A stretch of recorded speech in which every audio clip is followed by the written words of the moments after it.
Welcome to Cinema on a Shelf, a podcast about movies and physical media. My name is Matt, and thank you for spending some time with me instead of watching a movie. I promise I will try to make it worth your time. In today's episode, I am doing the next in my series of label discovery episodes, where I am checking out a physical media label that is new to me, that I didn't previously have in my collection, and I'm using the episode to do a bit of a shallow dive into some of what this boutique label offers, what sort of, history they have, how long they've been around, and then obviously checking out a selection of titles and giving my impression of the kind of work that they do, and if I recommend things to check out, or just my overall impressions of what I discover from this label. And in today's episode, we are talking about probably a label that I think I've heard the most about in the last couple of years, specifically around their curation of films and just some really, really great additions of these kind of lost, not really lost films necessarily, but films that are a little bit left of center in a lot of places. And that label is Radiance Films. So taking a look at this really excellent UK home video distributor, Radiance Films, that are a relatively new label onto the scene. They have been around for a few years now. They began releasing titles in 2022, so sort of in the wake of the pandemic. It was founded by a gentleman named Fran Simeone, who is someone that, if you've been in the physical media space and kind of maybe pay attention to some of the people that work at some boutique physical media labels, you may know him from his time at Arrow Films in the UK. He spent over a decade at Arrow Films. Sounds like he was in charge of, acquiring titles and the managing the library of films for Arrow. So he was, very involved with looking up a lot of different titles from a lot of different parts of the world and, getting them licensed, getting things into production for Arrow. So someone who's very familiar with the physical media space, and sort of sounds like when he struck out on his own and founded Radiance Films, he also was able to gather together a bunch of other people that had been in this space before, and kind of out of the gate have been able to produce some really well thought of, highly praised releases pretty much from the first title they ever released. So they're a very interesting case in the physical media space. Even though they haven't been around a long time, they are incredibly well thought of. To give you a bit of an idea of Radiance Films and kind of what they do, the description that Radiance has on their website for themselves, it goes as follows. Radiance Films is founded on a passion for cinema, a series of films, books, merchandise, and more, curated from a variety of genres and modes of filmmaking, from art house provocateurs to genre classics. Each release is created from the best available materials and includes a wealth of supplementary features on disc and extensive booklets featuring new and archival writing where applicable. Radiance Films operates primarily from Europe and includes team members and partners in the United States, United Kingdom, Japan, and France. So they are a label that kind of has their roots in Europe, as this mentions. They, with their first releases, kind of initially began with Region B Blu-ray releases starting in 2022. They have expanded that out now, so there are a number of titles that are available in Region A, some Region A, Region B. Others are completely region free, and they have, as of 2025, started to get into also releasing 4K UHD releases. So at the present moment, I'm recording this at the beginning of February in 2026. They've released 8 4K plus Blu-ray releases, because a lot of times the Blu-ray has the supplemental features on it. Two of these are available kind of as more region free ones, the Todd Solondz film Palindromes, and the recently announced, I think it's up for pre order, film Cutter's Way. They tend to have a lot of different titles in their catalog. They kind of really branch out, and as I mentioned, it's a label that seems to have a real knack for finding films that are ripe for rediscovery or are maybe part of a certain genre or era in some areas of the world that maybe are either a little bit unexplored on the world stage or maybe a little bit forgotten about or sort of ripe for being rediscovered. They have a real knack for this. I think this is one thing that, doing a bit of research about Radiance, that I seem to notice across a lot of different interviews, people talking about them on social media or videos or podcasts, their curation of films. Most it's funny actually. Most people, it seems like they say, I've never heard of anything that they've put out, but it's all great. It seems to be really, really consistent. I was actually just rewatching the kind of infamous episode of The Big Picture with the Physical Media High Council with Sean Fennessy and Chris Ryan and Tim Simons and Tracy Letts. And they talk about Radiance Films. I know Chris Ryan is a really big kind of new fan of Radiance Films. Tracy Letts is a member, a subscriber to them. Like, they all, Sean Fennessy loves them. Like, they all basically just say, like, I don't know what any of these films are, but I'm always going to take the plunge because, you start discovering something and it's like, just gets you into the rabbit hole. So I was quite excited to get into this episode because this is the prevailing attitude really about Radiance, is that they find these great films that are a little bit lost. A lot of the films that they've released are in sort of either a North American or maybe a UK first time available on Blu-ray. Some of them are like world premieres on Blu-ray, which they do indicate as part of their marketing. So it's a pretty big deal. Specifically in looking at the titles that they have available, there are a few eras that they seem to kind of specialize in, and I think early on, the one thing I really noticed is that they seem to really specialize in films from the 1960s to the 1980s from two specific countries. One of them being Japan.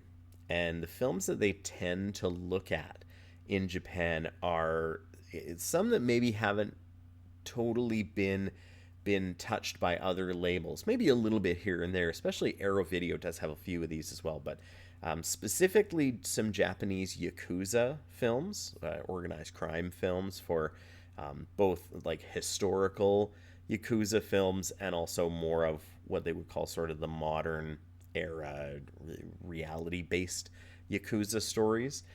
Also a little bit of samurai stories as well, and some of the yakuza stories do take place in that kind of timeline or part of history.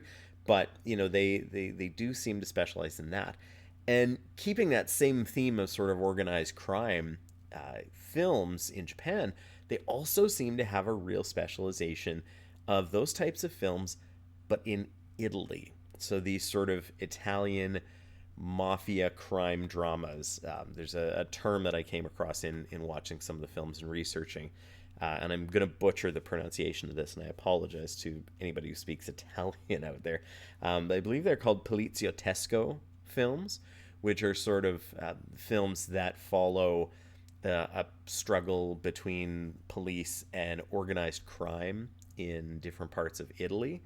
It's something that you saw in this era, I think, in response to certain films coming out from Hollywood, whether it's William Friedkin films like The French Connection, some of that sort of kind of more like gritty thriller type of police versus crime, not necessarily whodunit, but struggles between these two factions. And there was a really ripe period in Italy for these types of films, and it also brought about a lot of recurring directors to these types of films.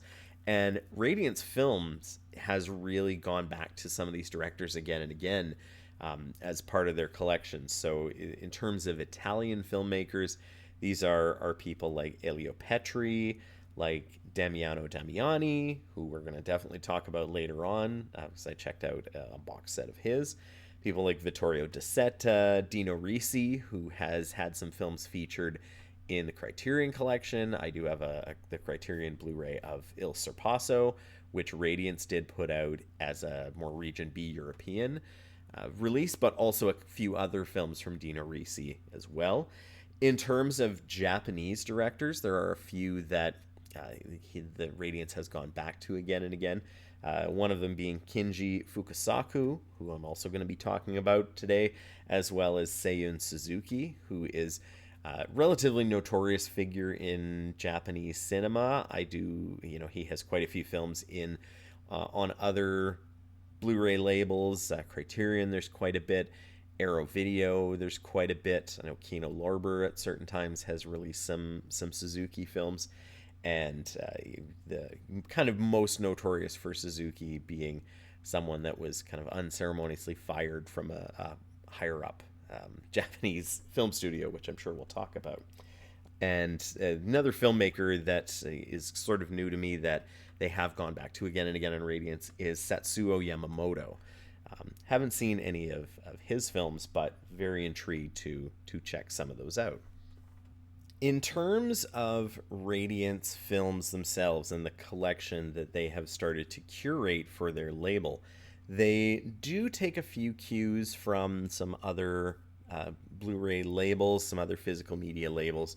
One of them is that they do utilize spine numbers for their collection. So when you put them up on the shelf, at the bottom of the spine, there is a number sort of denoting that, hey, this is a part of the Radiance Films collection.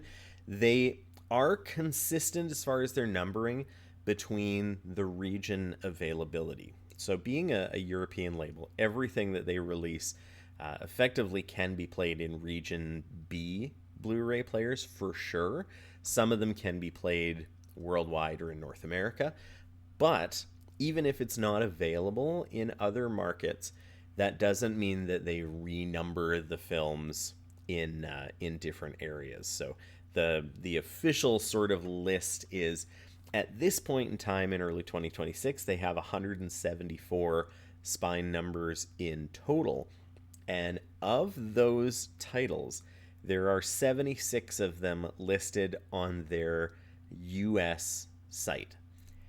Now, that doesn't necessarily mean that only 76 of them will play on US or worldwide players. They do actually have quite a bit more than that available that are region-free Blu-rays, and obviously with the 4Ks being, natively region-free, they can be played anywhere. But, if it's a 4K plus Blu-ray set and you wanted to watch some of the supplements, if it was just region B and you're where I am in Canada, and don't have a region-free player, then you wouldn't be able to see at least the Blu-ray part of it. But there are quite a few more than the 76 that are just listed on the US site. With all of their releases, they do initially have a limited edition for the release. So anything they release starts out as the limited edition. Some titles, after they've sold out, have gotten a standard edition, which is, for the most part, the case artwork and disc. Doesn't look like any of them include any booklets or something else I'm going to talk about in a second. I don't have any of the standard edition ones yet. The ones that I acquired to be part of my collection initially are all the limited edition ones. They tend to vary on how many they make. They actually note it on the packaging where it will say limited to 2,000 or 3,000. So it is pretty evident as far as how many they're making. And I think this is an interesting way of doing this. Kind of in a lot of collectible markets, they sort of will say like, oh, this is a numbered edition out of this many. I know this is a pretty common practice in vinyl records. of having some sort of limited edition, whether it's numbered or just saying, hey, we're making 2,000 or 3,000 or 10,000 of this.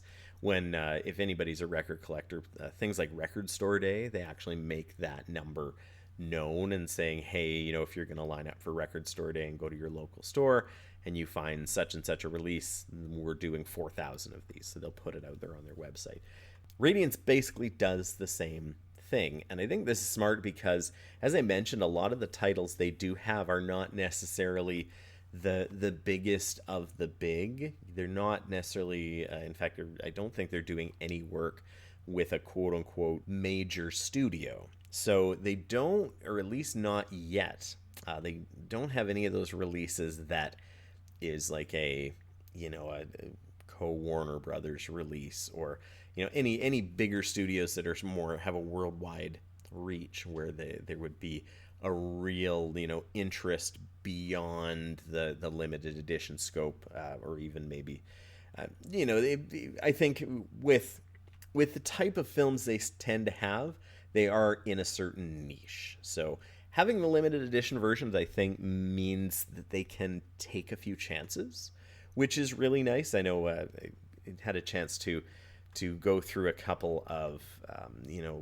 interviews online with Fran Simeone, and he mentioned that as well, of saying, hey, some of these we can take a little bit of a chance on because they're a bit limited. We're sort of just gonna print these ones that are available, and when they sell out, maybe that's it. Maybe they come back as standard editions. Who knows? Some of them they have, some of them they haven't. Another thing that kind of makes their limited editions a little bit unique compared to what standard editions would be is that on a limited edition, whether it's a standard, one disc case or a box set, they all come with an obi strip. So when I say obi strip, this is again something I know from vinyl record collecting. Specifically, a lot of times in countries like Japan, they would have this sort of strip of cardboard or packaging that could be sort of slipped on to the side of a record. And oftentimes they would do this in Japan because if it was a cover that was in English or a different language, the obi strip would actually have all of the information about the release and the artist and the album name in Japanese.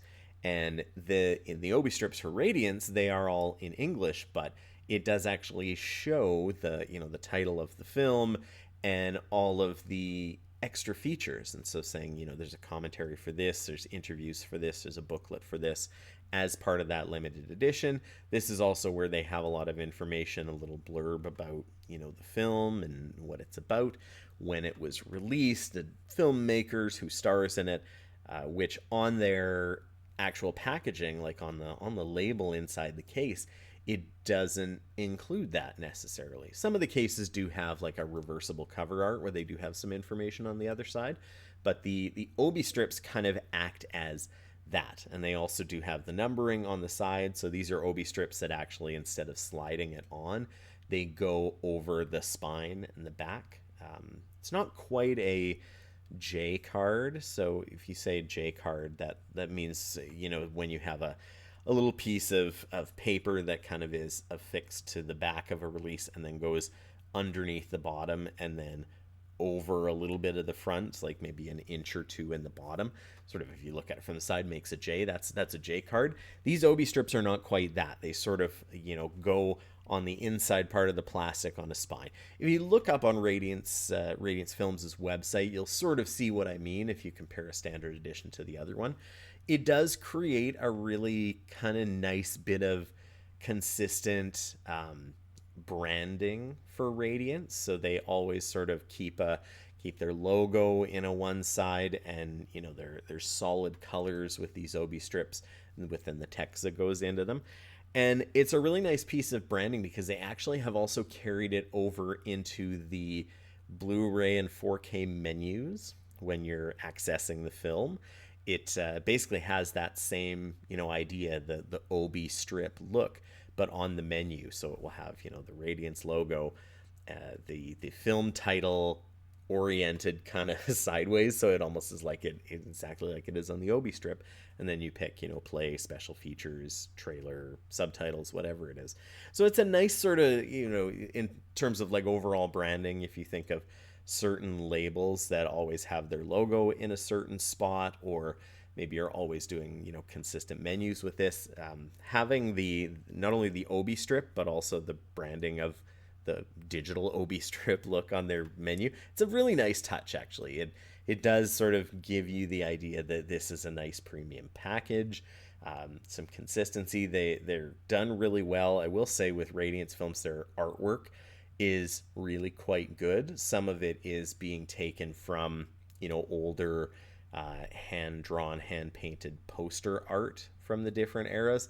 Some of them are done a little bit updated with maybe old production stills or media stills, or it is really nice. They're always very kind of interesting. Sometimes they have something that's a scene from the film. I know one of the films that I checked out sort of had that as part of the cover art. They do a really good job of their artwork, and they also do a really nice job of the materials that make up the actual like physical art and part of their releases, specifically in looking at the box sets. So one release that I did check out is a box set, and the box sets that they have are done with a really nice, high quality, thick, sturdy box. They sometimes you get a box set and it's a little bit flimsy, or maybe will be one of those kind of materials that maybe will really easily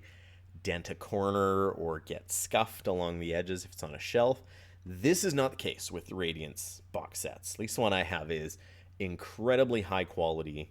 This also, goes into the booklets that they have. Also very, very high quality, not glossy paper, which I actually really appreciate as an individual that does tend to have a little bit like oilier skin, specifically with my fingertips. I am constantly like washing my hands before I handle, records or movies or things, because I don't want to smudge anything that I've got. That's just who I am. So as somebody like that, I really appreciate the fact that there's not a lot of like glossy paper that's going to leave a lot of fingerprints on it, especially with something like booklets. When you want to pick up and read them and go through them, it's nice to be able to have that, and everything still looks really nice, very premium, kind of that nice matte thick cardstock finish. It's really great, and the real high quality materials in what they're putting together, along with the Obi strips. It's a really nice premium feeling package as far as what they offer in the physical, disc and case, which is always greatly appreciated. We're if you're listening to this, we're all part of the the physical media collecting space, or want to get into it and value that sort of thing. As we all know, it's not necessarily an inexpensive hobby that we do, but when you do get something like this that feels really premium and looks great on a shelf and just feels good to hold and read through, it's really appreciated. In terms of availability of Radiance Films releases, there is a little bit of difference between where you are in different parts of the world. Specifically, if you are in the UK and Europe, or looking at buying the European UK versions, you can buy them directly from the Radiance Films UK website. So it's radiancefilms.co.uk, I believe is what it is. They do ship worldwide from there as well. Obviously, you're paying overseas shipping in that case, because the product is coming from the UK.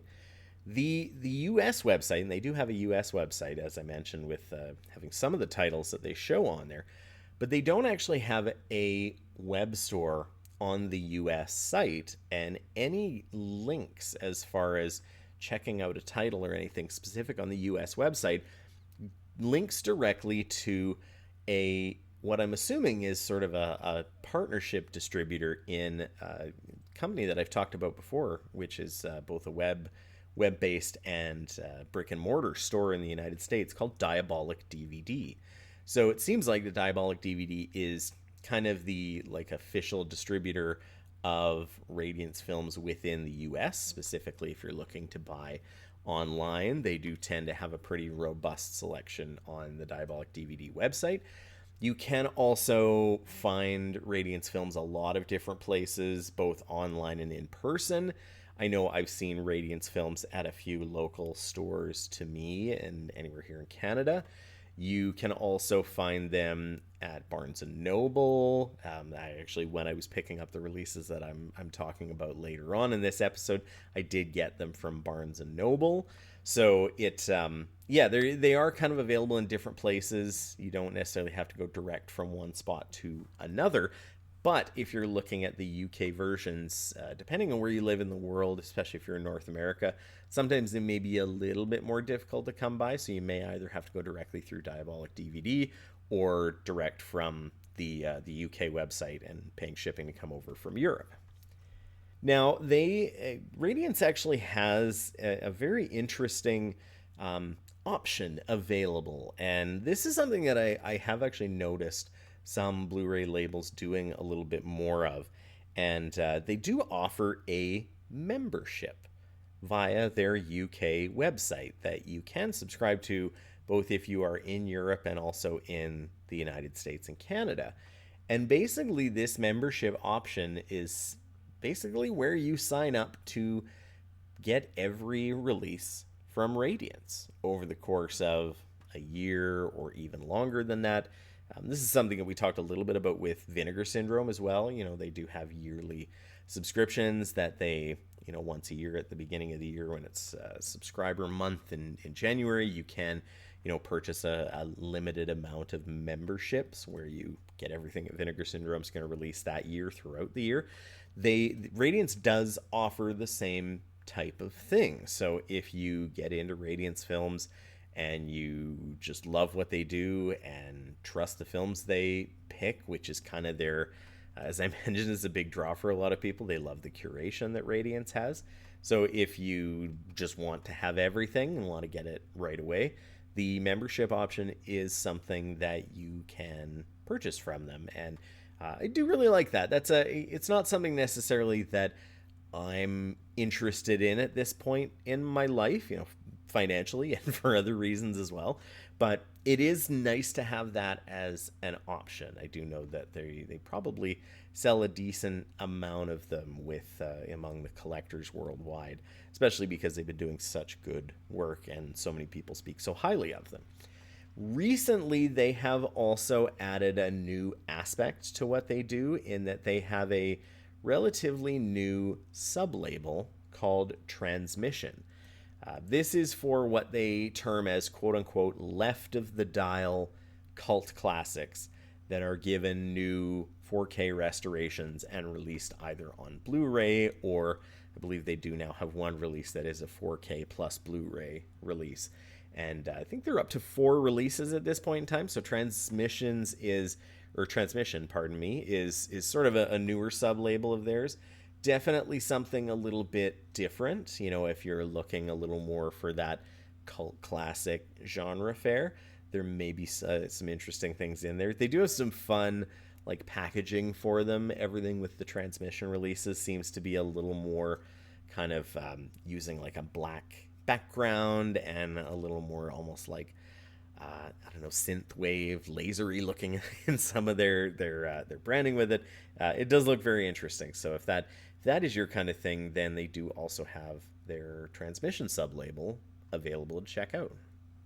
So at this point, I think it's probably the right time to transition into talking a little bit about some of the titles that I purchased for my own label Discovery as part of this.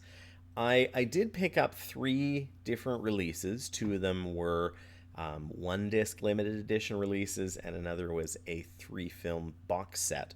All of these were the North American versions, so I don't have the edition sort of with the European UK markings on them for what they're rated for what age, which you've probably seen on a lot of releases if you're familiar with releases from Europe.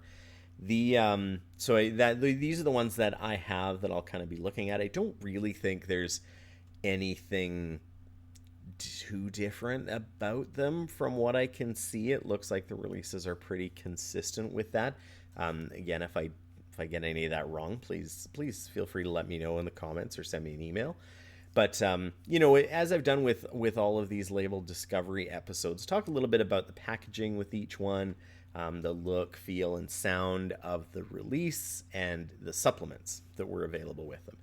Now, all of these films I had never seen before, and when I was picking out some titles from Radiance to try out, I sort of wanted to keep to, what it sort of sounds like Radiance does best, and I mentioned that kind of classical era of 60s to the 80s cinema from Japan and Italy. So what I did was actually chose two films from Japan, one that is in the sort of organized crime yakuza type of stuff. The other one is not in that realm, but it's with a director who I'm familiar with but hadn't seen this specific film. And then the other one is the box set, which is a set of the Italian Poliziottesco crime films that come, from a specific director and actor combination. So that was, I thought this was probably going to be, emblematic of the style of films that seems to get chosen again and again, really focused on with Radiance. So I thought this was an interesting way to kind of get into that. And I started it with a film that, again, as I mentioned, from a Japanese director that I have a couple of films from, Seijun Suzuki. He has several films in the Criterion Collection. That's where the two that I own and have seen from him come from. They are kind of his two maybe most infamous films, Tokyo Drifter and Branded to Kill. Now, there's a whole bunch written about Seijun Suzuki and kind of his status in the history of Japanese cinema and the film industry in Japan. He basically was fired from his job at Nikatsu Studios in Japan for basically making Tokyo Drifter and Branded to Kill for what the studio deemed as incomprehensible stories. And Nikatsu being a major studio in Japan, kind of being in the business of making money at the box office, making commercially successful films, and they really did not feel that Branded to Kill and Tokyo Drifter were that at all. They were not super kind to it. Fast forward in history, and obviously they're part of the Criterion Collection. I think a lot of people have seen them. They are very, very stylish films that are a little bit unique certainly to crime dramas. There's a lot of very bold, garish, stylish color choices that don't necessarily really fit with a crime film or a gangster film. And a lot of them have some aspects that are, a little bit left up to interpretation, not necessarily easily spelled out as just a formulaic, step-by-step story, which is why Nikatsu fired him. And that was a really big deal. There were actually a lot of people that were up in arms about that, and it did kind of change the way that parts of the Japanese film industry worked. There was a very large lawsuit that Suzuki, took up against Nikatsu that eventually got a sort of settled, I think. But basically, Suzuki didn't make a film for 10 years after getting fired. And the film that I picked up from Radiance was his first feature film back after that 10-year period. And it's a film called A Tale of Sorrow and Sadness from 1977. This is a Blu-ray release. It came out in 2025 last year. Looking at the supplements and what was available on it, it does have a commentary track from Sam Dagan. It has an interview with Kunihiko Yukai, and also a trailer for the film. So in terms of the supplements, this one is a little bit light in terms of what Radiance typically does. And you'll see a little bit more in the other releases that they typically do have a little bit more than that. But this one, is still quite informative for what's there. It's a really good commentary track. The interview is also really interesting. And the booklet that comes with it does have two really nice kind of inclusions with it. One is an essay by Jasper Sharp called Sorrow, Sadness, and the Sweet Smell of Excess. And the other is actually uh, from a Japanese writer called Atsushi Yamatoya, called The Realization of Seiun Suzuki Film. And it looks a little more specifically at Suzuki himself as a figure in the film world in Japan. As far as the film goes, it's this one I was actually really drawn to, not only because I had seen some Suzuki films, but this film involves golf, specifically a female golfer. And, a little peek behind the curtain. I'm a golfer myself. I've played golf since I was young. It's something that I really enjoy doing, despite it being, not necessarily something everybody's into doing. I always get some weird looks from people when they say, "Oh, you golf?" Yeah, I've done it for years. But the cover art is a woman, with a golf club and a golf outfit, basically like laying down, passed out on a golf course beside a bunker. Like it's a very striking image. It's very bold green, and immediately I was drawn to it. And when I looked up a little bit about it, I thought, yeah, I really want to check this out. And it essentially follows the story of a female professional golfer that is going to be sponsored by a clothing company, that they're going to have a really big media push behind her if she wins the Japanese National Women's Golf Championship. So it starts out as sort of this sports drama with a little bit of behind the scenes, and really takes this turn through the film of not just being a sports film, but really being about, the exploitation of a, female identity, a woman in the spotlight, in what it starts out as being a sport, eventually ends up being television, and then really kind of goes in a very interesting direction in the last act of the film of, the treatment of celebrity by other people that are around them. Don't want to say too much about it, because it is a really kind of wild experience to go about it. But it was a really, really interesting film. Definitely fits in with the Seijun Suzuki style. A lot of very bold colors, a lot of really interesting, technical edits, and visually really very interesting. A lot of kind of, ambiguities that make it a really interesting watch. Tough watch in spots, but and a little bit of humor in spots as well. Like, it really kind of has a little bit of everything, and it's a really interesting watch. I really had a good time watching it. Visually, the film looks amazing. Anything that you have these really bold, garish colors, I think, any kind of restoration and upgrade onto Blu-ray like this is probably bound to be leaps and bounds better than whatever was available before. And this looks really, really good. Everything, from the outdoor scenes, at the golf events, to the television stuff, to the more sort of drab type of things. The set design is really interesting. The home that the lead character, the golfer, lives in is really unique.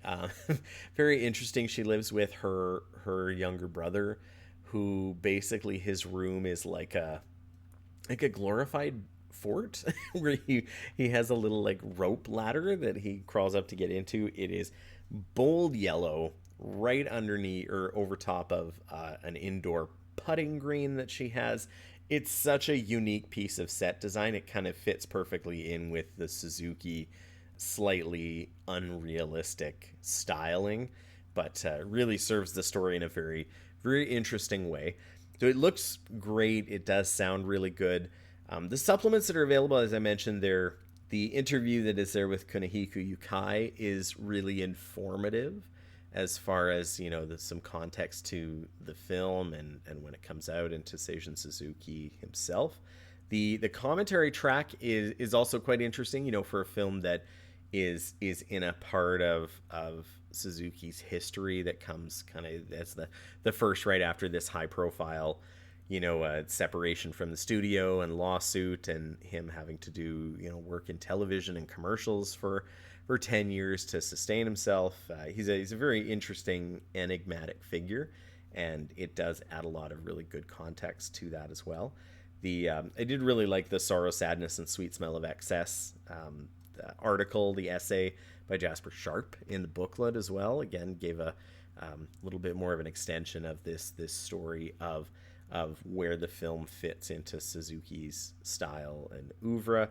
I really enjoyed this release overall. Was a like I said a film that initially I just had some draw to from my own personal interests, and creatively it was really an interesting time. I could see myself going back to it and getting a lot from a repeat viewing of it, like I think a lot of Seijun Suzuki's films would be. For the second film that I picked up, I did keep it in the country of Japan, but this time went a little more to the yakuza crime saga side of things. And I picked up the 1969 film Japan Organized Crime Boss, directed by Kinji Fukasaku. This is also a Blu-ray release.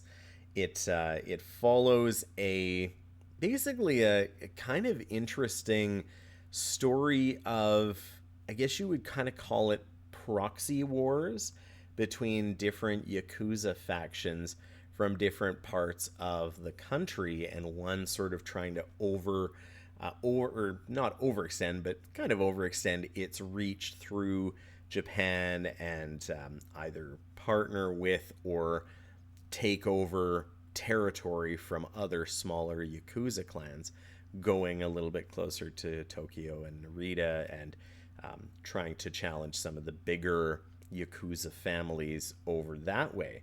And it's really fast moving film, really really breezy watch, has a lot of really fun like bits of it feels like a documentary, even though it definitely is not, where there's like, oh, such and such a battle of this part of Okinawa or Yokohama, and it just shows these kind of shorter clips of like a clash between the two sides, and maybe a killing that happens or violence that happens. And there's little inserts of like maps and things. I was like, this is kind of fun. It's almost like an engaging visual essay that you might see in something. That was sort of the beginning of the film, and then it really focuses in on one specific smaller yakuza clan, which their leader has been killed, and the person that is kind of the second in command and does take over is just freshly out of prison and gets kind of thrust into being the head of this small yakuza clan, and is caught in between the loyalties and the battles that these other two larger groups are going to be having, and trying to find either side with the right side, and then eventually deciding, no, I need to find a correct balance, because otherwise we're just going to be swallowed whole, and probably a bunch of people are going to be killed. And it has some very interesting moments of like pulling from some of the like Zen samurai tradition, but also including the quite violent yakuza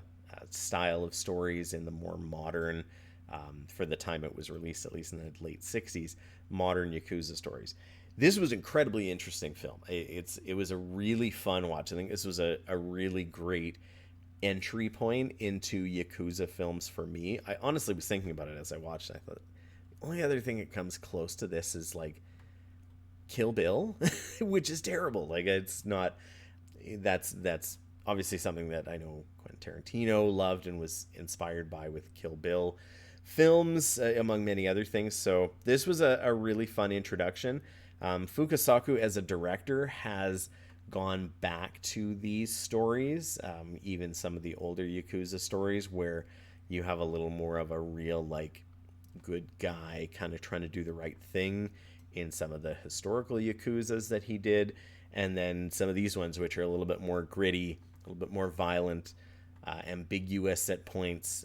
This film doesn't necessarily go the way of a traditional hero versus villain story. So it was a really, really fun watch. I really enjoyed this. Actually made me want to check out more Fukasaku's and other yakuza films, which Radiance has a lot of, actually. So this was the one of the three that I was like, oh man, I could really dive into a lot of these films. As far as the supplements go on the disc, it does have an interview with Fukasaku himself. It also has an interview with Akihiko Ito, who is a film historian who talks about the film and the context sort of in which it came out in Japan. And there's also a really good visual essay by a gentleman named Nathan Stewart that places the film in a greater context of Japanese yakuza films. I actually found it really informative, and was able to get a kind of a list of titles from that visual essay of like things to check out, like, you know, it's like the if you like this, you'll probably like this kind of thing. So I have some homework or some more exploring to do, both within Radiance Films and outside of Radiance Films, if I can find copies of these, or where I can dig up some of these films to watch. So I did really appreciate that. As far as the supplements, it did give me a bit of a syllabus to say, hey, you like this, you'll probably also get a kick out of these releases from Radiance or these other films if you can find them, which is always a challenge in other countries outside of the one that it's made in. So really kind of looking forward to doing a bit of dive that, because I really did enjoy this film. I thought there was a lot of really interesting, themes of that to juxtapose against the violence. It wasn't just a, violence type of movie. Like, there was some reasons, there's some great character development, some actually really great character performances by several of the actors, who a lot of them would act in these types of films again and again, which to talk about in the visual essay. So I did really appreciate that. The booklet does have a couple of interesting essays to it. One of them called A Transitional Triumph by Stuart Galbraith IV. And one is actually a film review of Japan Organized Crime Boss by a journalist named Jun Ishiko, which is a review that came out, in the 1960s when this film was released, and, talking a little bit about the sort of showing, I guess, the context of the time and what people initially thought of the film, and, how it maybe shaped the genre.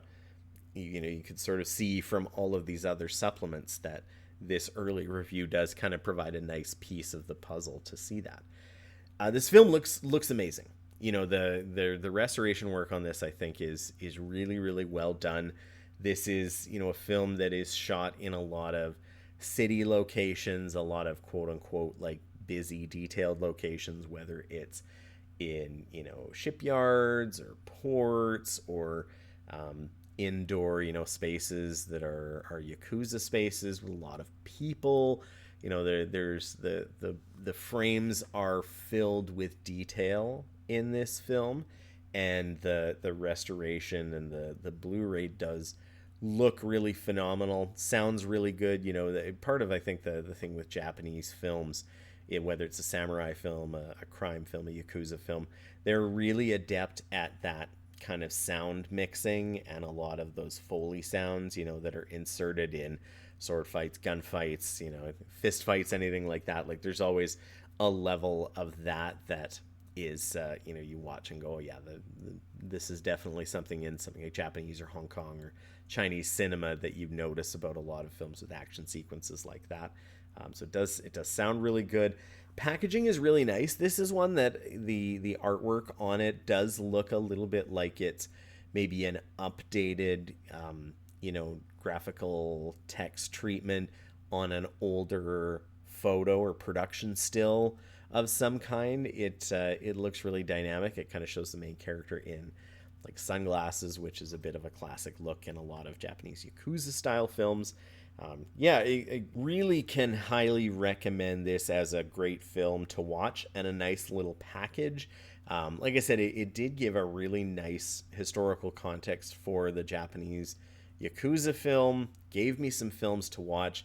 I think this is kind of really what you want from something like this in a release. So even though it's, it doesn't have a commentary track, it's not necessarily the most stacked supplemental disc you'll ever see, but everything in here is really intentional, really informative.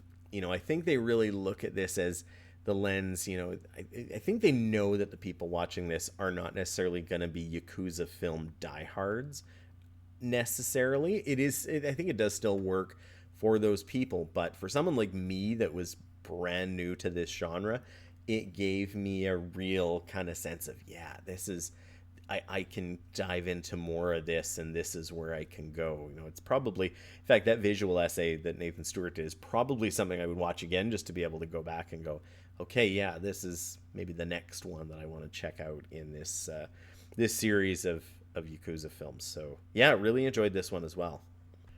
Now, the final one I checked out, as I mentioned, is a box set. So this is a 3-film box set. And instead of staying in Japan with this one, I did travel over, well, not actually travel, I guess, but did my watching voyage over to Italy. And this is the Cosa Nostra box set from 1969 to 1975. And it is 3 films that involve the director Damiano Damiani and the actor that stars in all 3 of these films, Franco Nero, who is quite a well-known European actor, is somebody that did do some acting in Hollywood as well as in his native Italy and a lot of other countries in Europe. He's a very striking looking actor, especially when he was young. He was kind of in that mold of the rugged, good looking, bright blue-eyed actors, people like Marcello Mastroianni, Alan Delon, even though they were maybe not quite as rugged. Someone like Franco Nero, became really, really known for a lot of these types of films that are a little bit grittier. He was in some very famous Italian, westerns. The film Django is probably his most famous role. And, so this set kind of follows Franco Nero and Damiano Damiani's collaborations. They did 4 films together total, but this box set brings 3 of them together. Those 3 films are The Day of the Owl, The Case is Closed, Forget It, and How to Kill a Judge. Now, based on the title of it, if you heard the term Cosa Nostra, this is a term that is given basically for the Sicilian mafia. So, when you are referring to Cosa Nostra, this is the roots of that. And this is definitely 3 films where it is the, Sicilian mafia influence and some other structure, whether it is the police, whether it is the judicial system, whether it's a little bit of everything, or even just society in general. These 3 films have a really interesting arc as far as looking at how they influence each other and sort of the corrupting aspects of the mafia in different parts of Italian society. So it's a hard shell box with a really big booklet. It's like a 120-page booklet that has a number of really great essays, has a lot of information about each film. One specifically that I want to shout out is one called The Snail's Horns, depictions of the mafia in each of the 3 films by a writer named Paul A.J. Lewis. It's a real standout from the booklet and takes a look at kind of, again, the idea of how Damiani kind of uses that idea of the mafia influence corrupting all different parts of society, and how these 3 films in this box set, but certainly in the arc that him and Franco Nero worked with, how it kind of ties together. I think it was a really, really great essay within that booklet, among a bunch of really good essays, but that one was really the standout to me. So as far as the 3 films go, I'll kind of just touch really briefly on the 3 of them. First one is The Day of the Owl. It stars Franco Nero, as I mentioned. Also stars another actor that is very famous and unfortunately passed away quite recently, Claudia Cardinale, somebody that a lot of people will be familiar with from other European films and also other English language films. She was in Once Upon a Time in the West, in Fellini's 8½, etc., etc. She has a large filmography. This version, actually, this film was, like a lot of Italian films at that time, was done both in the English language and in Italian. As they were shooting, they kind of did the same scenes over both in English and in Italian. So they were either, later dubbed by voice actors or redone, kind of as is the tradition in Italian cinema, if you've ever seen any Italian films.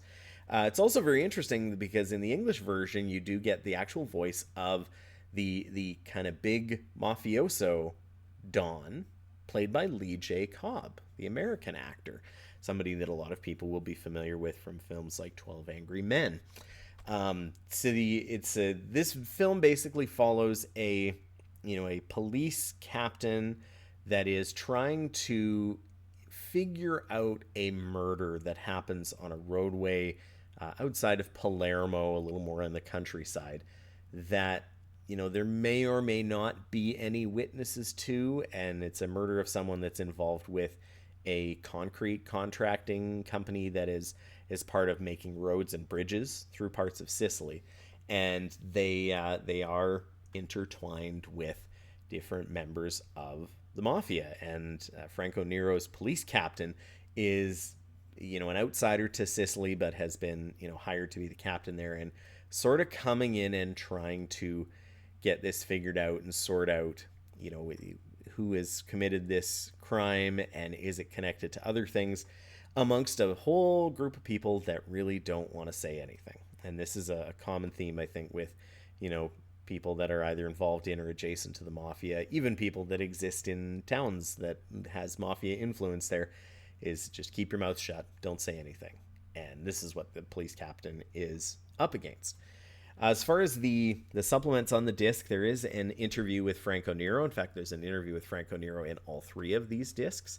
There's also another series of interviews with Franco Nero with the writer Ugo Pirro and the production manager Lucio Trentini, which was filmed earlier than this release, from 2006.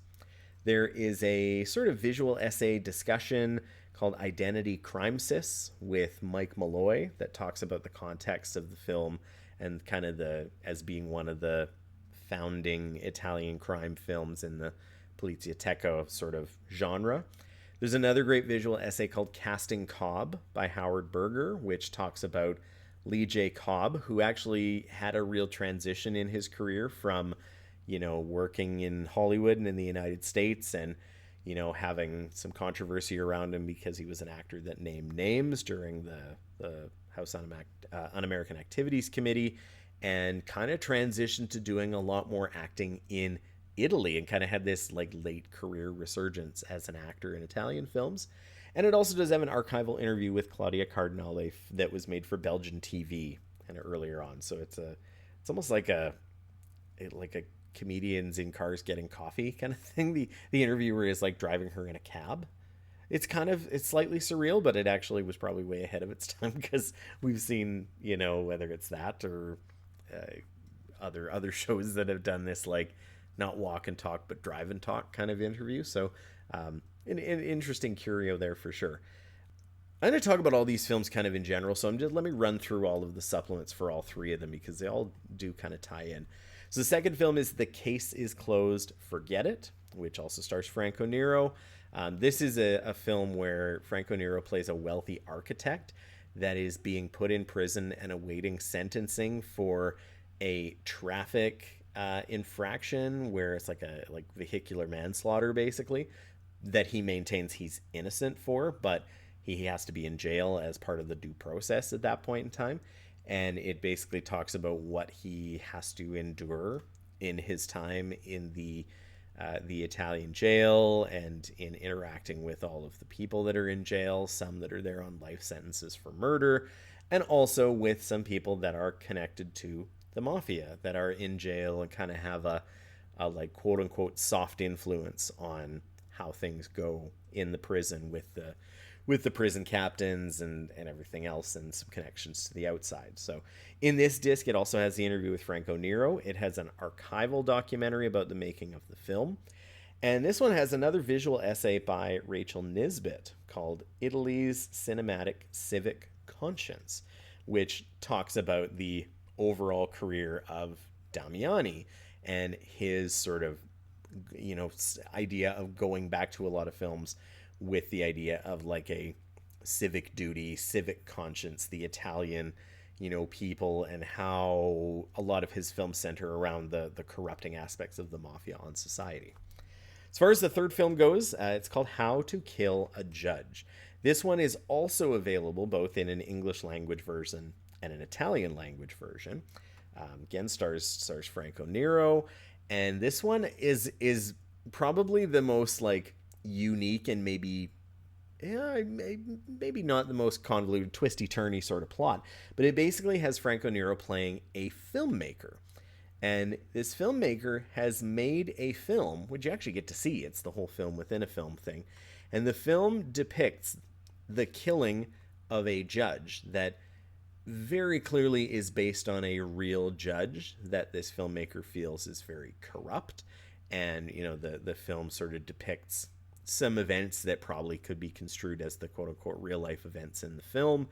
And, there's some uproar from the judge that's, we probably don't want this out there. And then pretty quickly, that judge is actually murdered.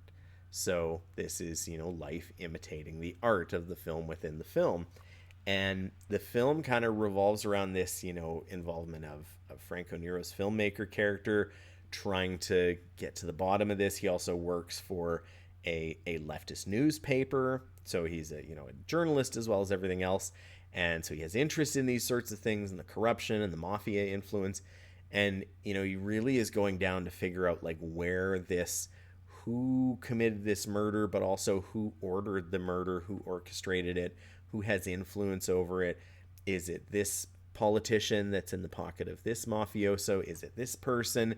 Is it this other person that's hiding? Is it, there's parts of the wife of the judge who he also kind of gets, not gets to know, but sort of they have different interactions that spiral and twist and go different ways through the film. It's incredibly interesting. Actually, this was probably my favorite of the three films. I think they were all very, very good. This is maybe my favorite of them, just initially off of first watch. So, as far as the supplements go in this one, again, another interview with Franco Nero, an interview with the author Alberto Pizzotta, talking about Damiani's contribution to sort of the mafia and crime cinema at the time, and another video essay called Lessons in Violence by David Cairns, which specifically focuses more just on this movie and some of the making of it and some of the interactions and characters. Again, Franco Nero, having worked again with Damiani many times, talks about him and his persona. It's really, really informative. And as you can probably tell, all three of these discs in this box set, incredibly informative with the supplements and the booklet. I mean, this is, let alone a 120-page booklet. That's pretty incredible stuff. And again, this paints a real picture of so many things of this trilogy of films in this box set. It, talks about obviously the relationship between Franco Nero and Damiani working together. It talks about Damiani's, penchant for these films that are very politically minded, very much about the mafia influence on society and the struggle of law enforcement to, kind of get this corruption out of the streets. A little bit of the, interactions with the public, whether it's complete silence and just shut your mouth and do what you're told and you won't get killed, or, even the fascination of people, that with the film within a film and How to Kill a Judge, and how like it becomes a box office success because it's imitating real life and people want to go see it, and how that feels very exploitative in certain ways. There's all of these things going on, and even little bits, about Claudia Cardinale, Lee J. Cobb, just these little bits of it that really paint this wonderful whole picture of the Poliziotecco films, the Damiani films, and his influence, how he was perceived in the Italian film industry, how he kind of, a lot of his films have very bleak looks. Like these are not hopeful films a lot of the time. They really don't give you a resolution where you're feeling happy about how things are ending off. And that was really a trademark of his. And, this is probably one of the better box sets that I've had the chance to check out in, oh boy, honestly, probably a number of years, in that it really does this great deep dive again into something that I was not really very familiar with. I knew certainly some of the filmmakers that made films in this era, and I do like a lot of Italian films, but most of what I've seen of Italian films at this point have been a little bit more on the Fellini side of things, the Italian neorealist movement, so Roberto Rossellini, Antonioni, Vittorio De Sica, Luchino Visconti. A lot of these filmmakers that made more prestigious, maybe historical, artistic films, art house films that would go worldwide. Whereas a lot of these films were kind of more homegrown, were made really for the Italian, maybe even slightly larger European markets, but didn't necessarily do a whole bunch of crossover into North America initially, even though some of them were, filmed in English and did star people like Lee J. Cobb and even Franco Nero that people may recognize.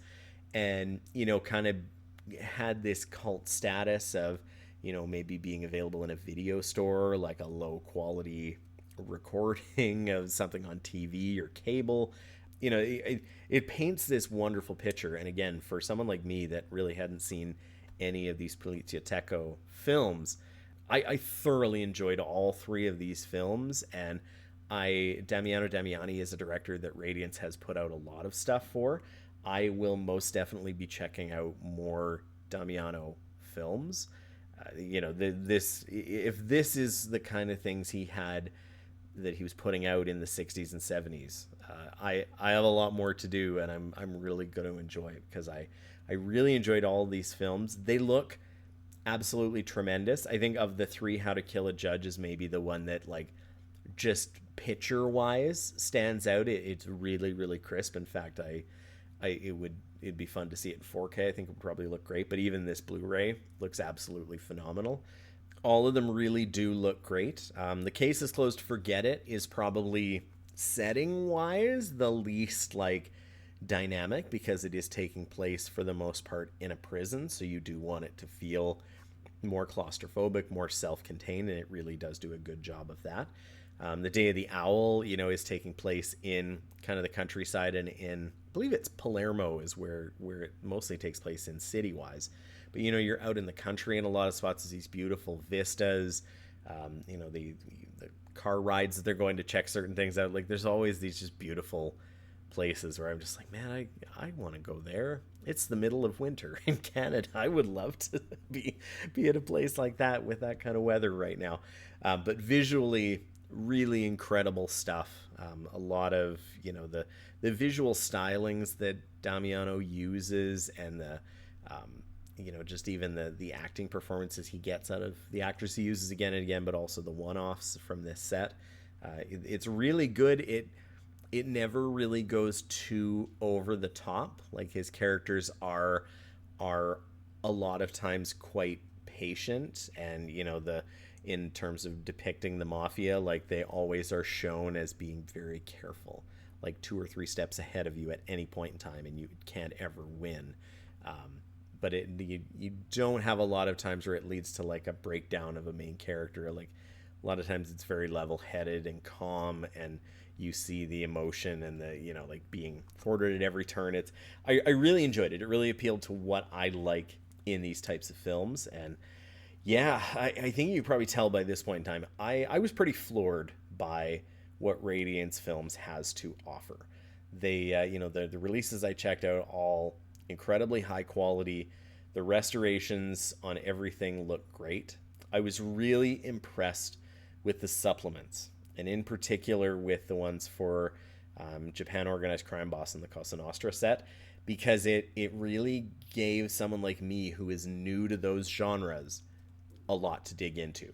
Like, I have lists now of not only stuff that Radiance has released, but things I can go check out and just go like, I'm probably going to discover a lot of new favorite films with this. And I mentioned, earlier in the episode, rewatching the Physical Media High Council episode on The Big Picture. And I know Chris Ryan is a newer convert to Radiance Films, and Sean and Tracy Letts kind of, I think led him there, but just discovered things that he absolutely loves. And I can say I'm pretty much in the same boat with this. So this is not going to be the only 3 releases that I'll be getting from Radiance Films. I really look forward to more, and this may be one that I really can dive into even more if I'm able this year to get a region-free player, because there are some releases that I'd be really interested in checking out but are not region A Blu-ray releases, And this, this would be a label that I think I could discover a lot for. But I have seen a lot of other, people that are speaking really highly and doing some great work on podcasts and reviews about stuff that is available from Radiance. I did see recently that someone I've been following and reading and watching some podcasts in the physical media movie space, Marta Georgevich, aka Marta McFly from Rewind and Revise. I know she just did an episode about the film Malpertuous, which Radiance released, and I started watching the podcast, and then as soon as they got to the point where they're like heavy spoilers ahead, I thought, okay, I'm gonna pause because I'm gonna check out more Radiant stuff. And just looking at this film, it kind of looks absolutely wild. So that may be something I check out in the near future from Radiance as well. As I mentioned, more Yakuza, more Damiani, more Polizia Tecco films. I'm really looking forward to the journey of what I can discover next from Radiance Films. So the hype is real, really, with Radiance. You hear so much online about how great they are and the curation of the films they get. I can wholeheartedly endorse that is the case with even just my baby steps into discovering the labels. So if anything I've talked about sounds interesting and you're interested in the boutique physical media space, highly suggest taking a look at Radiance, seeing if there's some films that maybe resonate with you and checking them out, because they're going to be really high quality. And even if you haven't heard of the film, I can definitely speak for the curation that it is top notch. That is going to take me to the end of this episode. Thank you for listening along as I did some label discovery about Radiance Films. More label discoveries to come in the future, as well as some other different episodes. As I mentioned before in my previous episode, I have also kind of branched out and started to do a little bit of writing as a supplement to Cinema on a Shelf. So I now have a Substack going, which is cinemaonashelf.substack.com. I do have links for that in my Instagram, which is also at Cinema on a Shelf. If you want to follow along on Letterboxd with me, I'm happy to have anybody follow along and give a follow back there. Love using Letterboxd. I'm in my second full year now of using Letterboxd, which I know is not a lot for some people, but I'm really enjoying it. My Letterboxd user is at Maddie236 if you're interested there.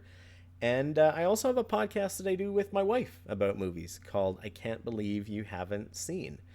Again, it's available everywhere, YouTube, Spotify, Apple Podcasts, everywhere that it's most podcasts are. And we do have an Instagram for that one as well you can check out. So would love to hear from you. I do also have an email, cinemaonashelf@gmail.com. If I have actually heard from a few listeners on there, I would love to hear from more of you if you want to reach out and chat movies. It's kind of a great thing to do. This is part of the fun of doing this podcast. And I do also respond to YouTube comments. I do put the episodes up there as well, so feel free to interact with me there. I think next time we're going to dive back into another segment of the Criterion Hall of Fame. So I won't spoil what's going to be the films that I'll highlight there, but check out new Criterion Hall of Fame coming in the next episode of Cinema on a Shelf. Thank you again for listening. My name is Matt. Hope you enjoy your physical media collecting. Take care.